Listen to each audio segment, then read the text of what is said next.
interesting choices, and just really, I think, learned a lot from him, and found him to be very spiritual. Really just had a great vibe. In spite of their good experience on the set and the interesting material, the film tanked at the box office. It seemed to be following Nicholas's private emotions at the time. But it wasn't long before the dedicated actor found refuge in another meaningful and edgy independent film. I'm about to embark on a picture with Spike Jonze, a picture called Adaptation, which I think is still very much that oeuvre. So I'm trying to just keep changing it up. In the independent film Adaptation, Nicholas played a tormented screenwriter facing writer's block and his bon vivant identical twin brother. Once again, he blew away the Academy. Nicolas Cage was nominated for an Oscar for Best Actor in 2 leading roles. Nicholas's reaction to his Oscar nods continue to be practical and hopeful. I hope what the Oscar will give me is that 5 extra seconds of thought before someone says no. With hardly a moment to catch his breath, Nicholas was back on the set playing a phobic con artist in Ridley Scott's Matchstick Men. I've always wanted to work with Ridley Scott. I've admired his movies for a very long time, and I've felt that he has an original vision. It gave me an opportunity to hopefully learn something by studying or observing a maestro at work. Next came the fun adventure romp National Treasure, in which Nicholas starred as Ben Gates' treasure hunter. The film was received with warm reviews. Nick's personal life was also warming up. In February 2004, he reportedly met Korean Alice Kim at a club called Bazzi. The impulsive romantic was smitten with the lovely Alice and began frequenting the upmarket, upscale sushi bar where she worked as a waitress and hostess. Then one night he presented her with a diamond. 2 months after his divorce was final and less than 6 months after he'd begun dating Alice, the couple were married in July 2004 in a private ceremony in Northern California. While making The Weatherman in early 2005, again Nicholas drew on the method and went deeply into the painful divorces and separations he'd been through to play Dave Spritz, the hapless weatherman who had also separated from his wife in the film.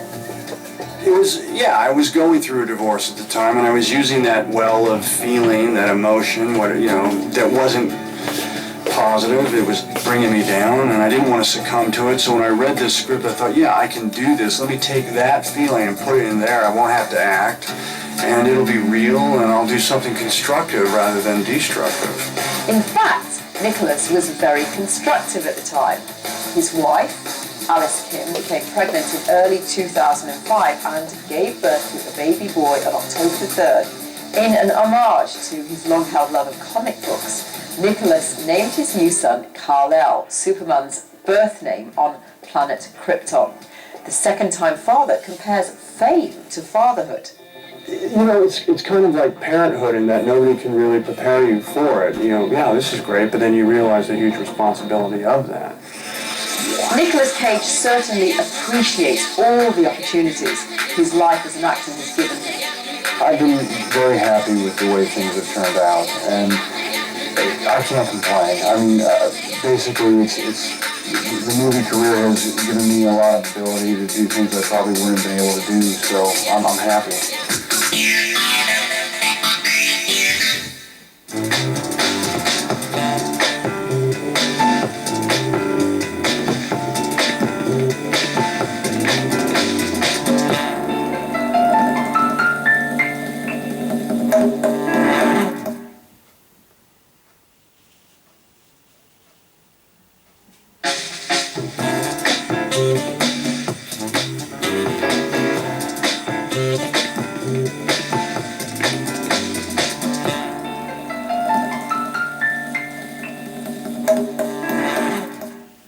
Hi, everybody.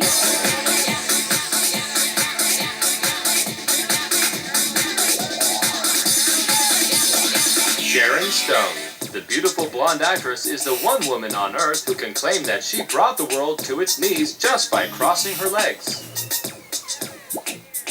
This simple rearrangement of her lower limbs catapulted the unknown starlet into full-blown international superstardom. The year was 1992, the movie Basic Instinct. But the sultry actress already had lived a complex history before that decisive Hollywood moment.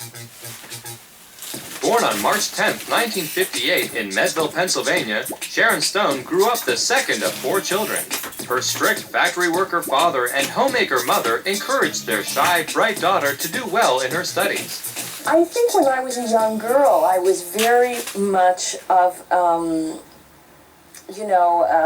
introverted and studying my school books and not a very physical kid. Young Sharon found a remedy for her shyness by performing, and she invited friends and neighbours round to do little acts and plays for them, using her family's 2-car garage.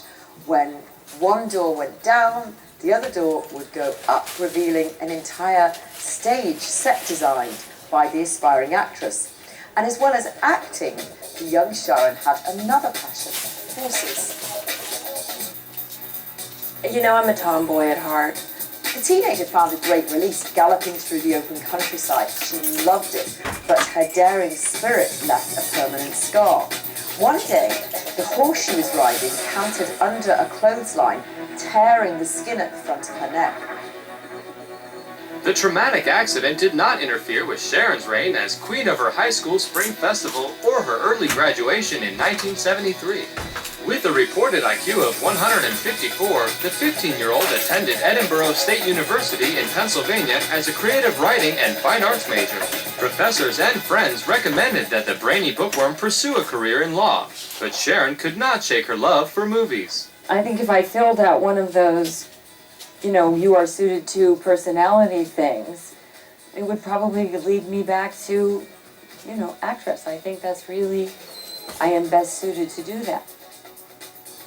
At 17, the young Sharon Stone quit her job as a counter checkout girl at McDonald's and decided to become a model. At 5'7½", she was beautiful. She went on to become a Ford model, soon appearing in print and TV commercials.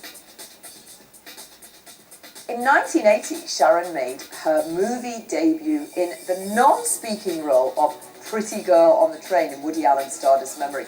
Now, even though, of course, it was a fantastic honour for her to be in a film made by the master director and filmmaker Woody Allen, she realised at that point that her glamorous looks were holding her back. It was a sort of double-edged sword.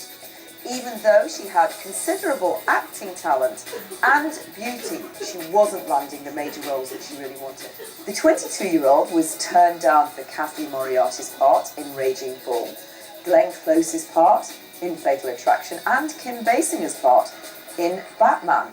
She appeared in a string of B-movies, but nothing great. And by 1987, she'd already been married and divorced to 2 movie producers. She was becoming very realistic about her acting career. I don't have the situation of starting at the top or even starting at the middle. I started at the bottom, I stayed there for a very long time, I went sort of to the middle and hung out, and then eventually I got a break. And the break came in 1990 when Sharon was cast in Paul Verhoeven's Total Recall. The 32-year-old played the wife opposite action star Arnold Schwarzenegger. Not only did this new role launch the hard-working actress into a category of acting that was taken more seriously, the part also gave Stone the opportunity to learn as much as she could from her megastar leading man. I think that with Total Recall that Arnold really taught me a lot about my physicality. And before that I had studied some martial arts and I'd exercised a little, but then I really had to get in shape for that movie. And then doing that movie with Arnold, who is certainly the finest action star that there is. I mean, there's this incredible finesse to him.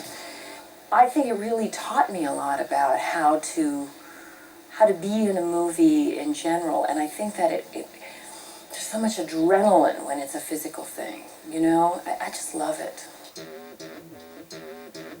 That same year, Sharon auditioned for a part in Dick Tracy, but sexy celebrity icon Madonna snagged the role. Sharon at this point was unwilling to slide down the slippery slope of second-rate parts and decided once again to put her extraordinary good looks to use. This time, she posed nude for Playboy. Women who are going to be leading ladies, they have to be idealized versions of women. I think the pressures are enormous because you may think when you're growing up as a young girl that what you're valuing is your intelligence, your compassion, and yet then society is bouncing back at you. What's valuable is how you look, how sexy you are. And this provides a really difficult disconnect. Not surprisingly, her calculated risk worked.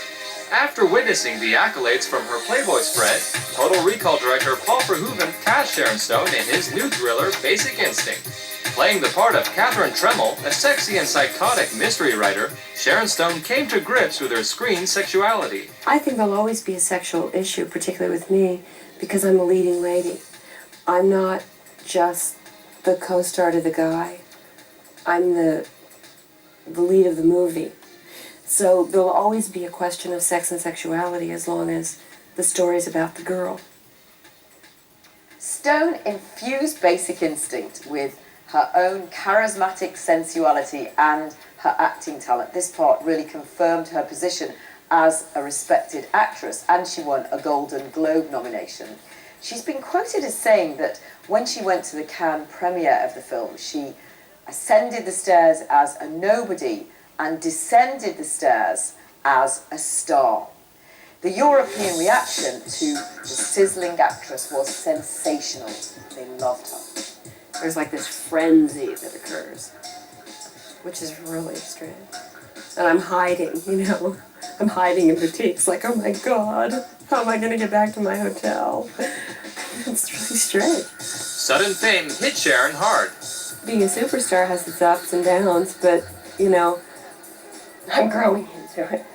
At first, it was like having, you know, a lion that hadn't been fed in 2 weeks in your living room.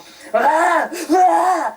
It was like, oh my God, you know, every day, until I really had made a decision that I had to live like an alcoholic, that it was too overwhelming to face as a big thing, and I had to deal with it one day at a time, sometimes 1 minute at a time, and just address it.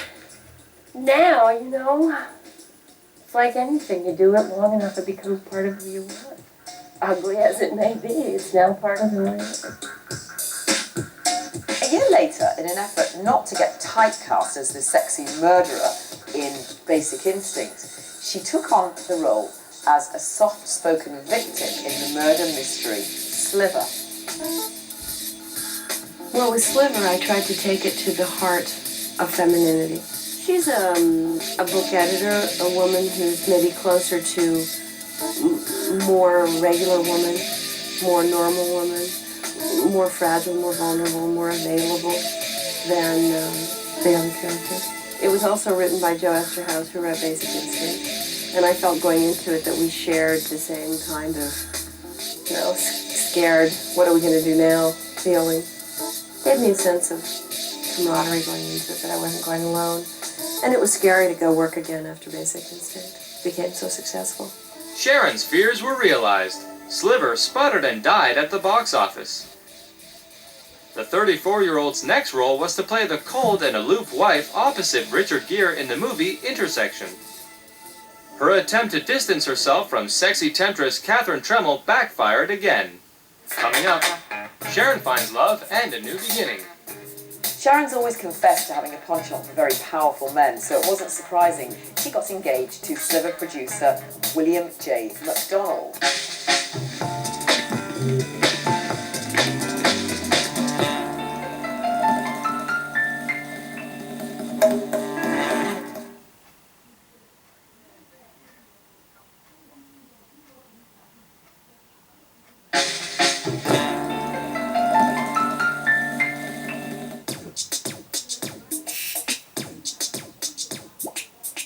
Sharon's always confessed to having a penchant for very powerful men, so it wasn't surprising that in 1993 she got engaged to Sliver producer William J. MacDonald. At that time, She decided that in her career she would take a 180 degrees turn and do some action. She starred opposite Sylvester Stallone in The Specialist, then going on to make The Quick and the Dead, a western opposite Gene Hackman, which she loved because she could once again experience her passion for horses. I got to ride every day, go out and blast around the prairie with my horse and rope with the cowboys in the barn and, you know, have a beer at the end of the day and wear my same dirty clothes and wear the same boots I wore the day before that are comfortable and broken in and, you know, just,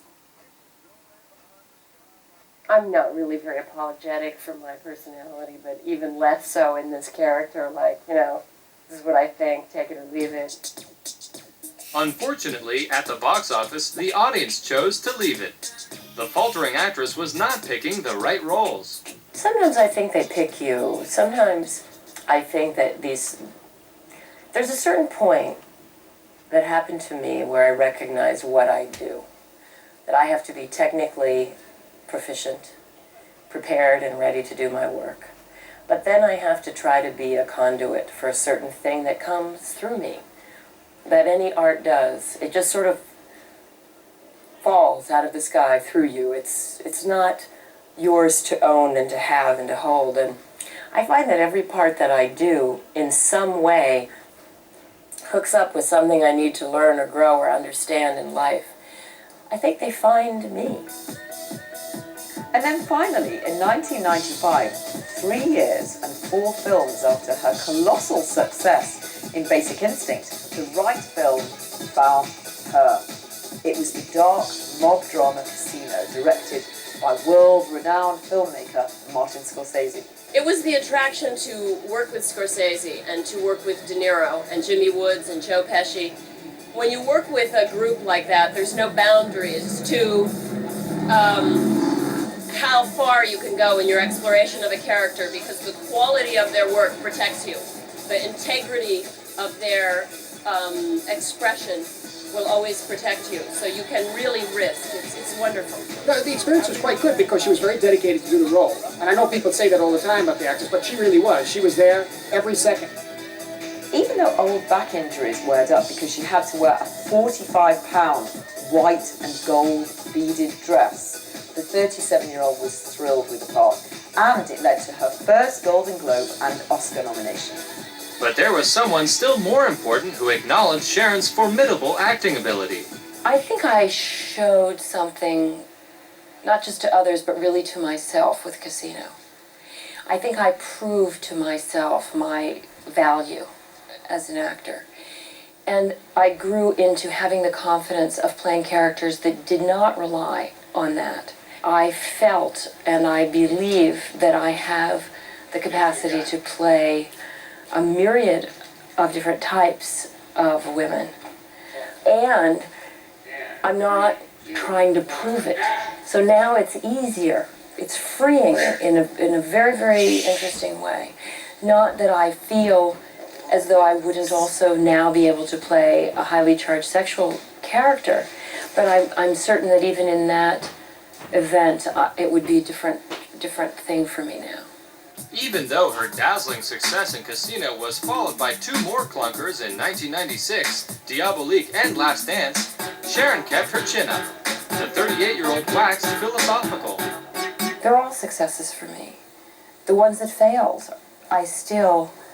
I had to learn to either overcome the failure or move through the kind of part I played or understand why I did it so much later. I didn't know until last week that the prison movie I did was based on the woman that's to be executed tomorrow. I found out last week. I think they protected me from that information. And last night I watched her interview on television with Larry King, and I'd walked in those shoes, you know? And that movie didn't make any money. That may have been my greatest success. In the meantime, Sharon Stone's personal life was fodder for the gossip columnists. I used to have to push the publicity machine to sell the movie, to create my image, it just goes on its own now. It's like it feeds on itself now. It's like it doesn't need me to make it go anymore. And it's kind of fun to watch. I mean, you know, it creates this character of and in itself. It's kind of like, well, what's she up to now? And I read that I do all these things and see all these people and sleep with all these people and do all this stuff. And it's kind of like, wow, ooh, she's really exciting.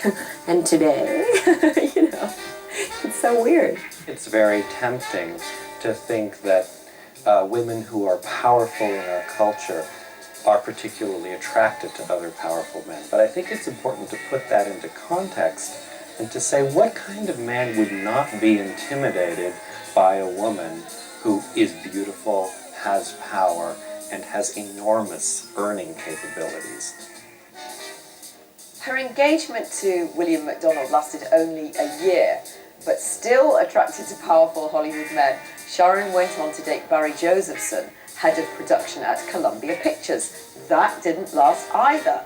In 1997, the actress finally met her match on the set of the film The Sphere in San Francisco. She started to date the editor of the San Francisco Examiner, Phil Bronstein. The two hit it off immediately, partly because Bronstein offered Sharon a real respite from the Hollywood grind. Her career was going well too. She won another Golden Globe nomination for her role in The Mighty. And then on Valentine's Day 1998, they finally got married. But married life took a bit of adjustment for the movie star. I was at an event after the Jean Moreau event, a party, and you know, people were coming up to me, and fans were coming up to me and autographing and the pictures and everything. And this woman came up to me, Miss Stone, Miss Stone, Miss Stone, I have to tell you something. I went, yes, you know, I'm waiting to hear it. And she goes, your husband is so handsome. So yeah, he's stealing my thunder. He loved it too, I have to say. A change of scenery was just what the actress needed. I love living there. You know, it's a true life. It's a life where people are don't care that much that I'm an actor. You know, they're interested in other things. Everything isn't about movies. They're people having real lives, doing different things. It's interesting. I mean, not that I don't love movies. I'm obsessed with movies. But I need to be in a place where everybody else isn't obsessed with movies. Sharon traded her obsession with movies for something more important.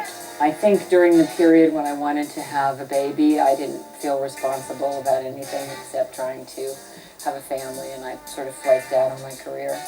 After trying to have a baby of their own naturally and not succeeding, the couple reportedly decided against fertility treatment and instead went for adoption. Rowan Joseph Bronstein was born on the 22nd of May 2000, and Sharon chose the Celtic name which means seal for her baby's name. Well, I think for a person who's been really dedicated to her career, then to find marriage and motherhood brings another level of fulfillment that enables her to really put into perspective how important her career is to her. Up next, Sharon faces a life-altering moment that changes the star forever. Sharon complained of a severe headache and was diagnosed with a small aneurysm in the brain.